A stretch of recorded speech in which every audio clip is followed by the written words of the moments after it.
بحیثیت ایک ریلیجن ہم یہودیت یا جوڈائزم کے خلاف نہیں ہیں. ہمارا جو بنیادی موقف ہے وہ یہ ہے کہ جب آپ مسلمانوں کے اس خطہ زمین کے بارے میں بات کرتے ہیں تو اس حقیقت کو جان لیجئے کہ دنیا کے 3 مذاہب کے لیے یہ جگہ بہت اہمیت کے حامل ہے. یہاں بیت اللحم ہے جہاں مسیح علیہ السلام کی جائے پیدائش ہے. یہاں قبۃ مہدی عیسیٰ ہے جہاں عیسیٰ علیہ السلام کا جھولا یا وہ مقام جہاں وہ پیدائش کے بعد کھیلا کرتے تھے.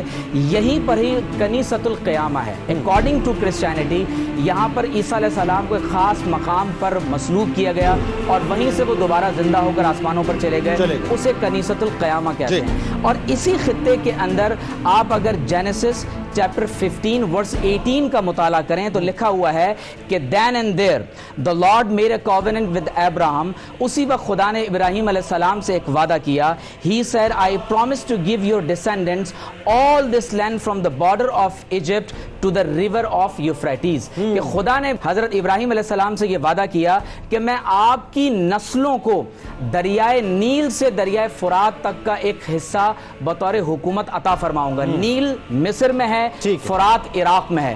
قابل توجہ بات یہ ہے کہ اللہ تعالیٰ نے یہ پیشن گوئی ابراہیم علیہ السلام کی نسل میں حضرت اسماعیل علیہ السلام کی اولاد میں پوری فرما دی. لیکن بنی اسرائیل یہ سمجھتے رہے کہ شاید یہ پیشن گوئی ان کے بارے میں ہے.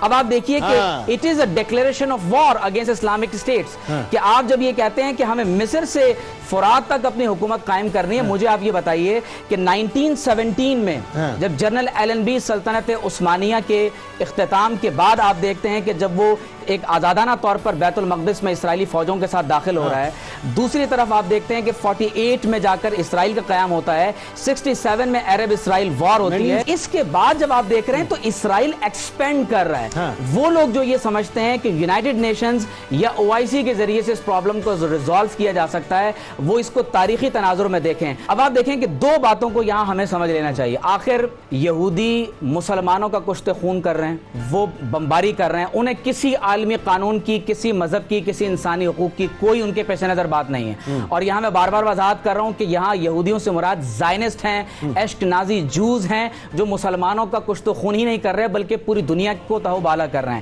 وجہ کیا ہے؟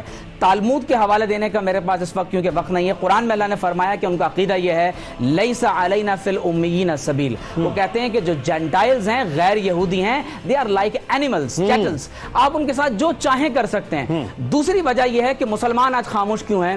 حضور علیہ الصلوۃ والسلام نے فرمایا کہ قرب قیامت میں اطراف و اکناف عالم سے افواج میری امت پر حملہ آور ہوں گی اور وہ اس طرح سے ایک دوسرے کو دعوت دیں گے جیسے دسترخوان پر بھوکے لوگ ایک دوسرے کو دعوت دیتے ہیں. صحابہ نے پوچھا یا رسول اللہ کیا ہماری تعداد کم ہوگی؟ حضور علیہ السلام نے فرمایا کہ نہیں, تمہاری تعداد بہت زیادہ ہوگی لیکن تمہارے اندر وہن پیدا ہو جائے گا. یا رسول اللہ وہن کیا ہے؟ فرمایا حب الدنیا وکراہیت الموت. فرمایا دنیا کی محبت اور آخرت کی شہادت کی ناپسندیدگی. 1 ارب 60 کروڑ سے زائد مسلمان ہیں, 60 لاکھ سے زائد مسلمانوں کے پاس ٹرپس موجود ہیں, اس کے باوجود مسجد اقصی جل رہی ہے. اور یقینی طور پر میں بس ایک آیت پڑھ کے میں اس بات کو مکمل کر رہا ہوں.